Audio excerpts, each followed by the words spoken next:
اسلام زندہ باد، اسلام زندہ باد، اسلام زندہ باد۔ میرے مسلمان بھائیوں،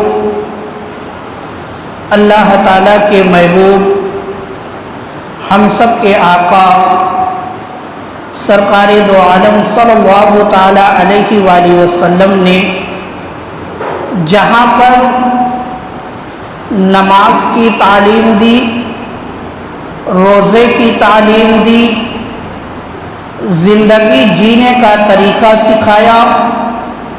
وہیں پر غیب کی خبر دیتے ہوئے فتنوں کے بارے میں بھی بتایا ہے۔ فتنوں کے ایام میں ایمان کی کیسے حفاظت کی جائے، یہ بھی میرے آقا نے تعلیم دی ہے، اور فرمایا کہ ایک زمانہ ایسا آئے گا، یعنی فتنوں کا زمانہ آئے گا۔ میرے آقا نے بتایا ان فتنوں کے زمانے میں کس طریقے سے ایمان و عقائد کی حفاظت کی جائے، یہ بھی طریقہ، یہ بھی تعلیم جو ہے میرے آقا نے ہم اور آپ کو دی ہے۔ مسلم شریف کے اندر ہے کہ حضرت ابو ہریرہ رضی اللہ تعالی عنہ سے روایت ہے کہ حضور اقدس صلی اللہ تعالی علیہ وآلہ وسلم نے ارشاد فرمایا، تم لوگ نیک اعمال کی طرف جلدی کرو۔ میرے آقا نے فرمایا تم لوگ نیک اعمال یعنی اچھے کام کی طرف جلدی کرو، ان فتنوں کے خوف سے جو سخت تاریخ رات کی طرح ہیں، یعنی ابھی فتنوں کا وقت نہیں آیا ہے۔ میرے آقا نے صحابہ کرام کو مخاطب کر کے یہ فرمایا تھا کہ اے میرے غلاموں، اے میرے جانثار ساتھیوں، ابھی فتنوں کا وقت نہیں آیا ہے۔ فتنوں کے وقت آنے سے پہلے، یعنی فتنوں کا زمانہ آنے سے پہلے جو ہے تم زیادہ سے زیادہ اچھے اعمال کر لو، کیونکہ ایک وقت ایسا آئے گا کہ فتنہ اس طریقے سے نکلے گا، اس طریقے سے نکلے گا جیسے سخت تاریک رات ہوتی ہے، یعنی رات کے اندھیرے میں جب سخت تاریخی رات ہوتی ہے تو اس میں کچھ دکھائی نہیں پڑتا، آدمی سمجھ نہیں پاتا ہے، تو اسی طرف اشارہ کرتے ہوئے میرے آقا نے فرمایا کہ اس طریقے سے فتنے نکلیں گے کہ جو اہل ایمان ہوں گے وہ حق اور باطل میں جو ہے فرق نہیں کر پائیں گے، کشمکش میں ہوں گے۔ تو ایسے وقت آنے سے پہلے، ایسا وقت آنے سے پہلے جو ہے زیادہ سے زیادہ نیک اعمال کر لیا جائے۔ اور آگے میرے آقا نے فرمایا جس میں آدمی صبح کے وقت مومن اور شام کے وقت کافر ہوگا، جب یہ فتنہ نکل جائے گا تو میرے آقا فرماتے ہیں کہ ایسی کنڈیشن لوگوں کی ہو جائے گی کہ صبح میں آدمی جو ہے مومن ہوگا، شام ہوتے ہوتے کافر ہو جائے گا، اور میرے آقا نے فرمایا کہ شام کے وقت مومن ہوگا اور صبح کے وقت کافر ہو جائے گا۔ یہ کنڈیشن ہو جائے گی جب ایسے فتنے آ جائیں گے روئے زمین پر، جب اس طریقے سے فتنوں کا زمانہ آ جائے گا تو میرے آقا نے فرمایا کہ اس وقت لوگوں کی کنڈیشن یہ ہوگی کہ صبح میں جو ہے وہ مومن ہوں گے اور شام ہوتے ہوتے وہ کافر ہو جائیں گے، شام میں مومن ہوں گے، صبح ہوتے ہوتے کافر ہو جائیں گے۔ اور آگے میرے آقا نے فرمایا دنیاوی ساز و سامان کے بدلے، دنیاوی ساز و سامان کے بدلے آدمی اپنا دین بیچ دے گا، یعنی مومن کے لیے جو سب سے قیمتی چیز ہے وہ ہے ایمان۔ تو میرے آقا فرماتے ہیں کہ ایک وقت ایسا آئے گا کہ لوگ جو ہے دنیاوی ساز و سامان یعنی دنیاوی چیزوں کے لیے، مال و دولت کے لیے، شہرت کے لیے، عزت کے لیے لوگ اپنے ایمان کو بیچ دیں گے، اپنے ایمان کا سودا کریں گے۔ اب میرے مسلمان بھائیوں، اس حدیث پاک کو اپنے سامنے رکھیں اور وقت کا جائزہ لیں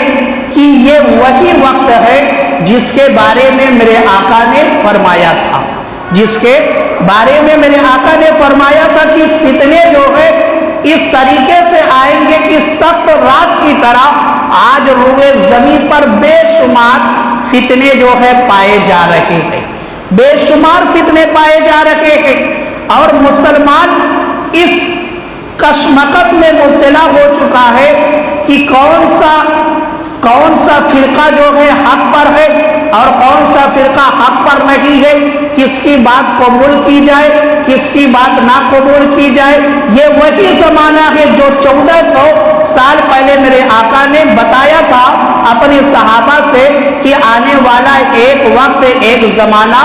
ایسا آئے گا۔ اور آج لوگ تو ایمان کا سودا ایک چائے پر کر رہے ہیں، شہرت کے لیے لوگ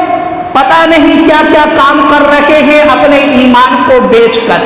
جیسے ابھی چند دن کی بات میں آپ کو بتاؤں، ایک آسام کا عالم ہے جو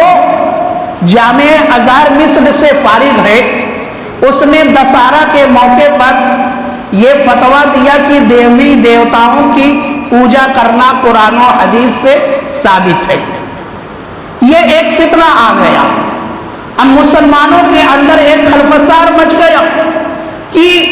اتنی بڑی یونیورسٹی سے فارغ ہونے والا یہ آدمی کیسے پاگل ہو گیا ہے۔ تو میرے مسلمان بھائیوں، اس کو کس چیز نے پاگل کیا؟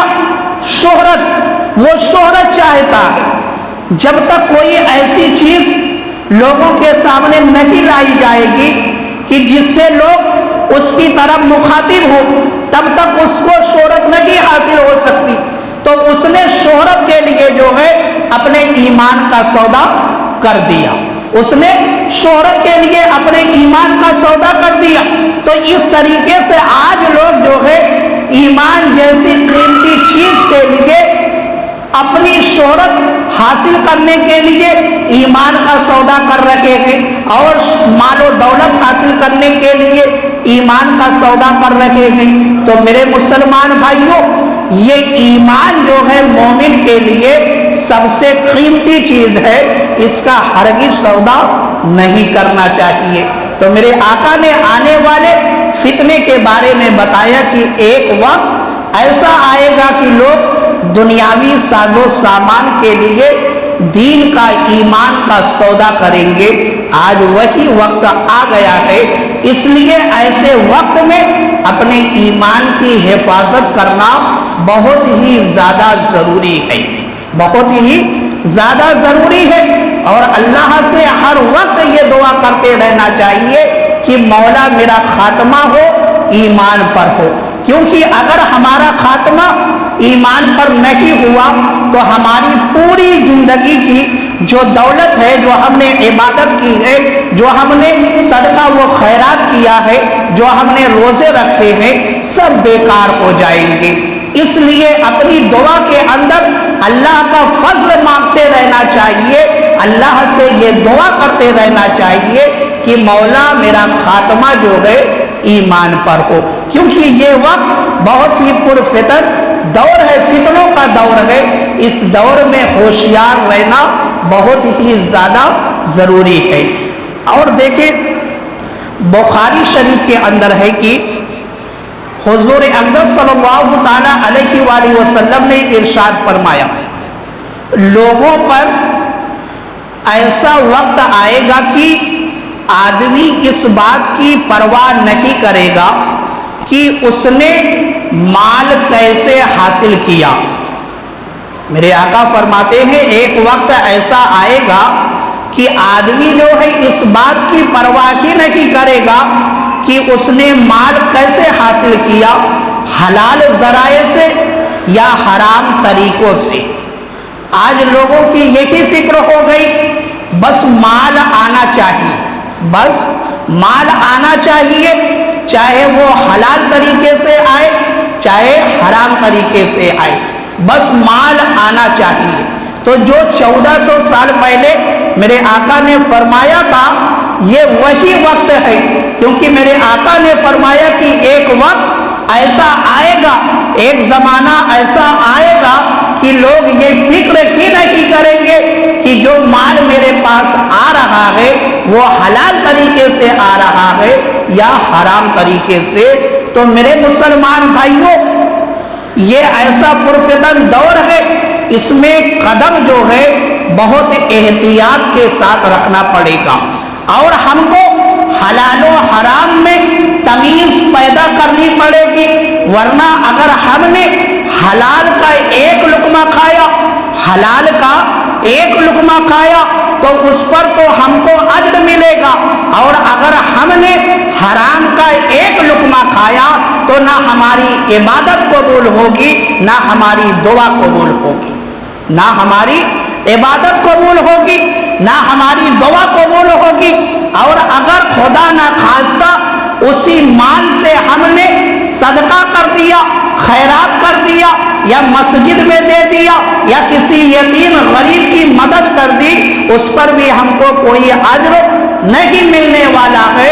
اس لیے ہم کو جو ہے حرام و حلال کی تمیز کرتے ہوئے مال کو کمانا چاہیے، مال کو کمانا چاہیے، اور جس مال میں حلال و حرام کی تمیز ہوتی ہے اس مال کے اندر برکت بھی ہوتی ہے، اس مال کے اندر برکت ہوتی ہے۔ ایک وجہ یہی ہے کہ جو آج ہمارے مالوں سے برکت ختم ہو گئی ہے، کیونکہ ہم نے جو ہے حلال و حرام کی تمیز کو کھو دیا ہے، اسی لیے ہمارے مالوں سے جو ہے برکت ختم ہو گئی ہے۔ اگر برکت چاہیے تو حلال و حرام میں تمیز پیدا کرنی پڑے گی۔ اور میرے آقا سرکار دو عالم صلی اللہ تعالی علیہ وآلہ وسلم نے غیب کی خبر دیتے ہوئے فرمایا، مشکات شریف کے اندر ہے کہ حضور اقدس صلی اللہ تعالی علیہ وآلہ وسلم نے ارشاد فرمایا، لوگوں پر ایک ایسا زمانہ آئے گا جس میں صرف روپیہ پیسہ ہی نفع دے گا۔ میرے آقا نے فرمایا کہ ایک زمانہ ایسا آئے گا جس میں صرف روپیہ پیسہ ہی نفع دے گا۔ یہ وہی زمانہ ہے، کیونکہ آج اگر کسی کے پاس جو ہے روپیہ پیسہ نہیں ہے، اس کو کوئی عزت نہیں دیتا، اس کو کوئی عزت نہیں دیتا، چاہے اس کے پاس کتنی بڑی سے بڑی ڈگری ہو مگر اس کو نوکری نہیں مل سکتی۔ اور اگر کسی کے پاس روپیہ ہے، پیسہ ہے، اس کو ہر کوئی جو ہے عزت دیتا ہے۔ کیوں؟ کیونکہ اس کے پاس مال و دولت ہے۔ تو میرے آقا نے پہلے ہی فرما دیا تھا، میرے آقا نے پہلے ہی بتا دیا تھا کہ ایک زمانہ ایسا آئے گا کہ جس میں روپیہ پیسہ ہی صرف نفع دے گا۔ تو میرے مسلمان بھائیوں، یہ عزت دینے کے لیے روپیہ پیسہ نہیں ہے، یا نوکری دینے کے لیے، یا اور کوئی کام کروانے کے لیے روپیہ پیسہ کی اہم نہیں ہے، بلکہ اس آدمی کا معیار جو ہے سب سے اہم ہے۔ اگر وہ تقوی والا ہے، اگر وہ عبادت گزار ہے، اگر وہ روزہ دار ہے، اگر وہ تلاوت کرنے والا ہے، اگر وہ شریعت پر عمل کرنے والا ہے تو وہ عزت کے لائق ہے۔ چاہے وہ بچہ ہو، چاہے بوڑھا ہو، چاہے جوان ہو، اگر وہ شریعت پر عمل کرنے والا ہے، میرے آقا سے، اللہ و رسول سے محبت کرنے والا ہے، تو وہ ہمارے سر کا تاج ہے۔ اب چاہے وہ غریب ہو، چاہے یتیم ہو، چاہے مسکین ہو، اس لیے روپے پیسے کو کبھی معیار نہیں بنانا چاہیے، روپے پیسے کو کبھی معیار نہیں بنانا چاہیے۔ ہمیشہ تقوی دیکھ کر جو ہے آدمی کی عزت کرنی چاہیے، کیونکہ اللہ تعالیٰ نے قرآن مجید کے اندر ارشاد فرمایا ہے، انما اکرمکم عند اللہ اتقاکم۔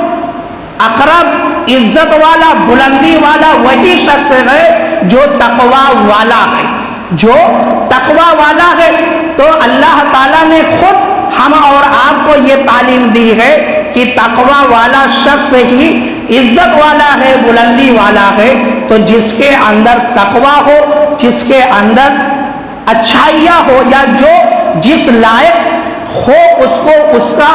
اسی طریقے سے مقام دینا چاہیے، نہ کہ مال و دولت کو معیار بنا کر عزت دینی چاہیے۔ اور مسند احمد کے اندر ہے کہ حضرت ابو ذر رضی اللہ تعالی عنہ سے روایت ہے کہ نبی کریم صلی اللہ تعالی علیہ وآلہ وسلم نے ارشاد فرمایا، صحابہ کو میرے آقا نے مخاطب کر کے فرمایا، صحابہ تم لوگ ایک ایسے زمانے میں ہو جس میں علماء کثیر تعداد میں پائے جاتے ہیں۔ میرے آقا نے اپنے صحابہ کو مخاطب کیا اور فرمایا کہ تم لوگ ایک ایسے زمانے میں ہو جس میں علماء کثیر تعداد میں پائے جاتے ہیں اور خطبہ بہت کم ہے، خطبہ بہت کم ہے۔ جو شخص اس زمانے میں اپنے علم کے 10ویں حصے پر عمل چھوڑے گا وہ ہلاک ہو جائے گا۔ یہ میرے آقا نے اپنے صحابہ سے فرمایا کہ تمہارا جو زمانہ ہے یہ اہل علم کا زمانہ ہے، اس میں جو ہے خطبہ کم ہے، اہل علم زیادہ ہے، اور اس زمانے میں جو ہے تم کو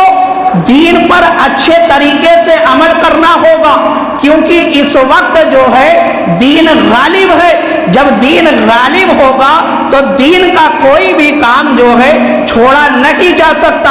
اور آگے میرے آقا نے فرمایا، اور عنقریب لوگوں پر ایک زمانہ ایسا بھی آئے گا، لوگوں پر ایک زمانہ ایسا بھی آئے گا جس میں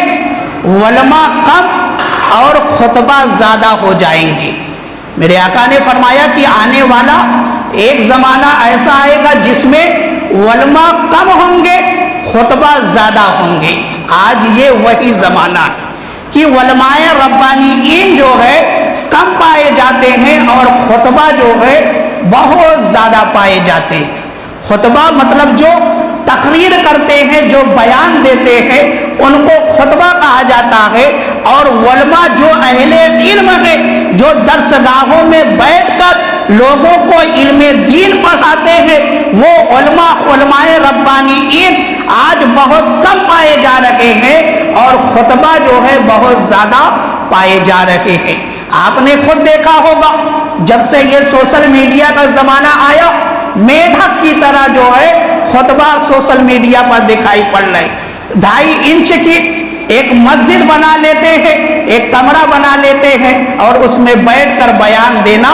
شروع کر دیتے ہیں۔ تو یہ وقت جو ہے فتنوں کا زمانہ ہے، اور اس وقت میں جو ہے علماء ربانیین کم پائے جا رہے ہیں، خطبہ زیادہ پائے جا رہے ہیں، اور ایسے خطبہ پائے جا رہے ہیں کہ جنہوں نے جو ہے تقریروں کو بزنس بنایا ہے، وہ دین کے لیے کام نہیں کر رہے،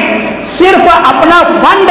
بٹورنے کے لیے، اپنا بینک بیلنس بھرنے کے لیے جو ہے وہ ایسا کر رہے، کیونکہ وہ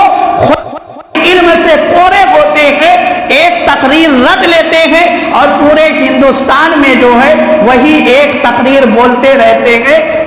رہتے ہیں۔ اور جب آپ کبھی اتفاقاً علماء ربانیین کی تقریر سنتے ہیں تو اس میں علم کا دریا ہوتا ہے، کیونکہ ان کو کتابوں سے واسطہ ہوتا ہے، وہ قرآن و حدیث کو زیادہ سمجھنے والے ہوتے ہیں، وہ قرآن و حدیث کو اپنے سامنے رکھ کر تب گفتگو کرتے ہیں۔ تو میرے مسلمان بھائیوں، کہنے کا مقصد یہ ہے کہ 1400 سال پہلے میرے آقا نے بتایا تھا کہ آنے والا ایک وقت ایسا آئے گا کہ علماء کم پائے جائیں گے اور خطبہ زیادہ پائے جائیں گے۔ اور آگے میرے آقا نے فرمایا، اس زمانے میں جو شخص اپنے علم کے 10ویں حصے پر بھی عمل کر لے گا وہ نجات پا جائے گا۔ اب یہاں پر عمل سے جو مراد ہے وہ نفلی عبادتیں ہیں، وہ نفلی عبادتیں ہیں۔ اگر اس زمانے میں، جس زمانے میں ہم اور آپ سانس لے رہے ہیں، اگر کوئی شخص جو ہے کم نفلی عبادتیں کرتا ہے تب بھی جو ہے وہ نجات پا جائے گا، تب بھی وہ نجات پا جائے گا، کیونکہ یہ زمانہ پرفتن دور ہے، پرفتن زمانہ ہے، اور دین جو ہے اس زمانے میں غالب نہیں ہے، کیونکہ کافر اور فاسق جو ہے وہ مسلمانوں پر حاوی ہو چکے ہیں۔ اس لیے اگر کوئی شخص جو ہے اس زمانے میں 10ویں حصے پر عمل کر لے جاتا ہے تو میرے آقا فرماتے ہیں تب بھی جو ہے وہ نجات پا جائے گا۔ تو میرے مسلمان بھائیوں، میرے آقا نے 1400 سال پہلے کی آنے والے فتنوں کے بارے میں جو ہے ہم اور آپ کو بتا دیا تھا کہ آنے والا ایسا زمانہ آئے گا، اور اس سے بچنے کا طریقہ بھی میرے آقا نے ہم اور آپ کو سکھا دیا، اور وہی زمانہ ہمارے سامنے ہے۔ اب اس زمانے میں اپنے ایمان کو، اپنے عقیدے کو، اپنے عمل کو جو ہے بہت ہی احتیاط کے ساتھ، بہت ہی ہوشیاری کے ساتھ جو ہے رکھنا پڑے گا، تاکہ نہ ہمارا ایمان ضائع ہو، نہ ہمارا عمل ضائع ہو، اور جو بھی ہم عبادتیں کریں وہ اللہ کی بارگاہ میں مقبول ہو جائے۔ اللہ تعالیٰ کی بارگاہ میں دعا ہے کہ مولا تعالیٰ ہم سب کو عمل کرنے کی توفیق عطا فرمائے۔ وآخر دعوانا